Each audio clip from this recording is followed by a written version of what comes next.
The natural environment of Africa and the natural resources which Africa has are an irreplaceable part of African heritage and are important to the continent and human beings as a whole. It consists of grasslands, wetlands, mountains, deserts, rainforests, and marine areas, which are home to thousands of species of plants and animals. But it is all being destroyed. It is disappearing. Environmental degradation is a monster in the making. All around us, every day, we continue to damage the environment. You may think it all does not affect you, but it does. The state of the environment directly and indirectly affects the state of your health, the state of your family's health, the social status of your community, the economic development of your country, and much more. An estimated 11 million children, or about 1 in 5, will not live to see their 5th birthday, mainly because of preventable environment-related diseases. Each of us has a responsibility to ensure environmental conservation, and there are systems that are being put in place in each country to help you. Currently, many different African governments have committed to several regional and international agreements requiring them to protect the environment. These agreements, called Multilateral Environmental Agreements, are legally binding agreements between 3 or more countries about the environment. Some of the regional and international multilateral environmental agreements that have been formulated include the African Convention on the Conservation of Nature and Natural Resources, that is, the Maputo Convention. Nature is the material world, such as mountains, trees, animals, or rivers, surrounding humans and existing independently of human activities.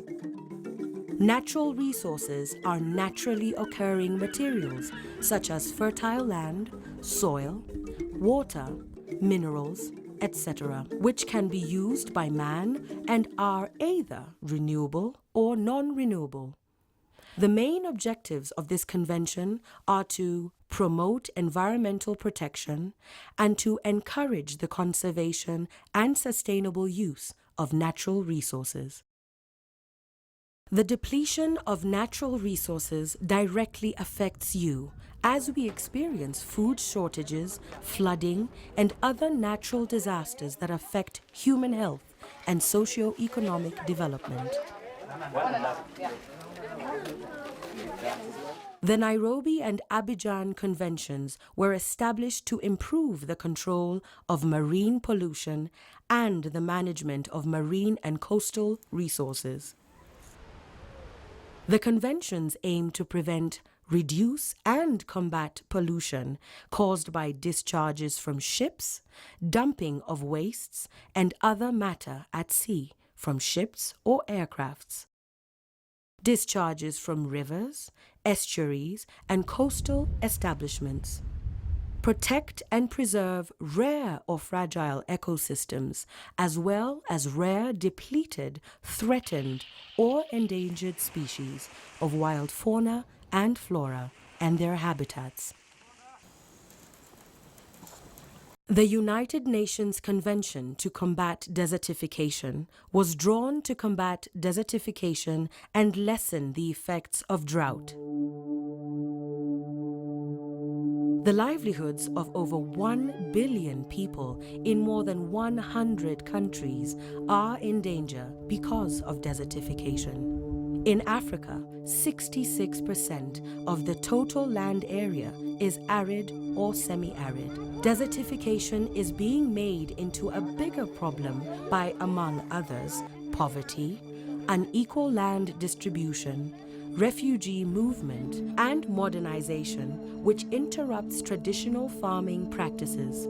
It has played a part in armed conflict in arid lands, having contributed to political instability, starvation, and social breakdown in places such as Somalia and northern Kenya. The Bamako Convention on the Ban on the Import into Africa and the Control of Transboundary Movement and Management of Hazardous Wastes is a treaty of African nations prohibiting the import of any hazardous wastes, including radioactive waste. It was drawn up due to the need to prohibit trade of hazardous waste to less developed countries, and from the realization that many developed nations were exporting toxic wastes to Africa. There still exist loopholes which allow unscrupulous dealers to export goods meant for waste as second-hand or charitable items. The Kyoto Protocol commits the industrialized nations and the European community to reduce greenhouse gas emissions. It is aimed at fighting global warming, which is the rising average temperature of the Earth's atmosphere and oceans, and is caused by increasing concentrations of greenhouse gases produced by human activities, such as deforestation and burning of fossil fuels. With this protocol, countries commit themselves to a reduction of certain greenhouse gases, such as carbon dioxide. At present, the two primary sources of carbon dioxide emissions are from burning coal, used for electricity generation, and petroleum, used for motor transport. The Vienna Convention for the Protection of the Ozone Layer is dedicated to the protection of the Earth's ozone layer. The ozone layer is a layer of the Earth's atmosphere which contains relatively high concentrations of ozone. This layer absorbs 97 to 99% of the sun's high-frequency ultraviolet light. Depletion of the ozone layer would lead to an increase in ultraviolet radiation, resulting in an increase in skin cancer and damage to crops and to marine life. The Montreal Protocol on substances that deplete the ozone layer was designed to reduce the production and consumption of ozone-depleting substances in order to reduce their large quantity in the atmosphere and so protect the Earth's delicate ozone layer. These ozone-depleting substances have been used in aerosol sprays, refrigerating, agriculture, energy production, and laboratory measurement.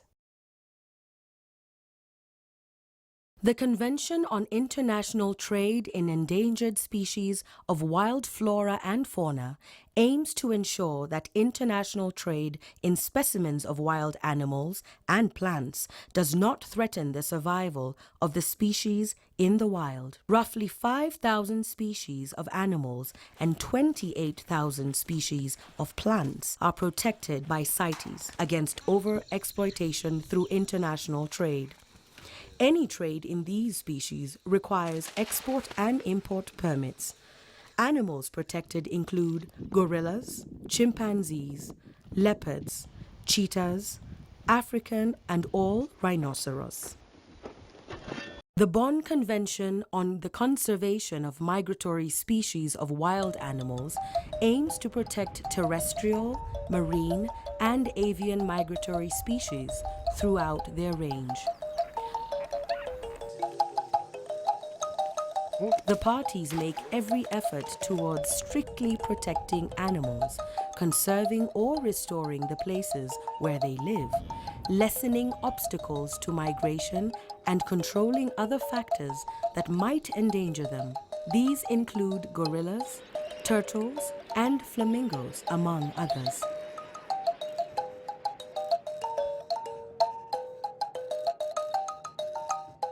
The Convention on Biological Diversity has three main goals: conservation of biological diversity, or biodiversity, sustainable use of its components, and fair and equitable sharing of benefits arising from genetic resources. Biodiversity refers to the uncounted variety of living things on the planet. These living organisms, interacting among themselves and with the non-living environment, comprise the ecosystems of the world. They supply food, medicines, timber, and fuel, and play a fundamental role in providing breathable air, conserving soils, and stabilizing climates. But greed, bad politics, habitat destruction, and genetic pollution are hindering sustainable use and conservation efforts without realizing or disregarding the fact that natural resources are not infinite. The Convention deals with many different issues. These include regulated access to traditional knowledge and genetic resources, sharing in a fair and equitable way the results of research and development and the benefits arising from the commercial and other utilization of genetic resources, impact assessment, national reporting on efforts to implement treaty commitments. The Rotterdam Convention on the Prior Informed Consent Procedure for certain hazardous chemicals and pesticides in international trade promotes shared responsibilities in relation to importation of hazardous chemicals. The convention promotes open exchange of information and calls on exporters of hazardous chemicals to use proper labeling, including directions on safe handling, and inform purchasers of any known restrictions or bans. Signatory nations can decide whether to allow or ban the importation of chemicals listed in the treaty, and exporting countries are obliged to make sure that producers within their jurisdiction comply. The Stockholm Convention on Persistent Organic Pollutants aims to eliminate or restrict the production and use of persistent gaseous, liquid or solid chemical compounds that are resistant to environmental degradation. These persistent organic pollutants persist in the environment and are capable of long-range transport and accumulate in human and animal tissue, increase in food chains, and have potential significant impacts on human health and the environment.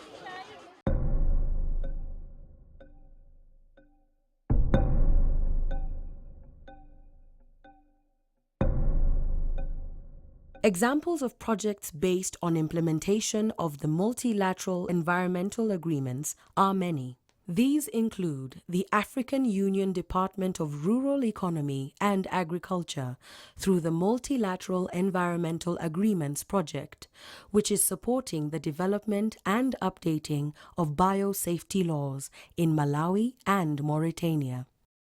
The Ruwenzori in western Uganda is the highest mountain range in Africa with 6 glacial peaks. The Ruwenzori Ramsar site covers 99,500 hectares of the mountainous region. The National Environmental Management Authority, NEMA, in Uganda has started restoration of the water catchment areas with the initial focus on Lake Victoria shores and the River Nile banks. South Africa presently has 20 sites designated as wetlands of international importance, with a surface area of 553,178 hectares. Carbon credits are being traded in Kenya. Despite these being legally binding agreements, there are several challenges in implementing them. These include inadequate legislation and policy framework for implementation, financial constraints, lack of qualified personnel and expertise to assist in policy formulation, lack of in-depth understanding of contents of these multilateral environmental agreements, lack of public awareness. Some countries take a long time before ratifying the agreements. Political activities take attention away from the environmental issues. Ignorance. Lack of punitive measures for failing to comply with the agreements. Some countries do not yet clearly see the benefits of being part of these agreements. Lack of commitment. Lack of commissions to follow up on the ratification, implementation, and enforcement of national legislations on the conventions. Despite facing the mentioned challenges, the importance of the environment and environmental conservation cannot be overstated. Each one of us, no matter who you are, teacher, farmer, musician, student, driver, accountant, engineer, pilot. Each of our actions determines the quality of life now and in the future. This message is a call for you to action, a call for you to know the repercussions of your actions and the role that you can play in ensuring protection of the environment. You can start by finding out more about the environmental agreements and what part you need to play in their implementation. Remember that even a little effort by you towards environmental conservation highly matters. Engage yourself in projects that will make a difference. Plant trees. Explore the use of biogas. Explore much more. Be responsible. In order to get more information about these and more multilateral environmental agreements, visit the African Union Commission's website at www.au.int or the UNEP website at www.unep.org.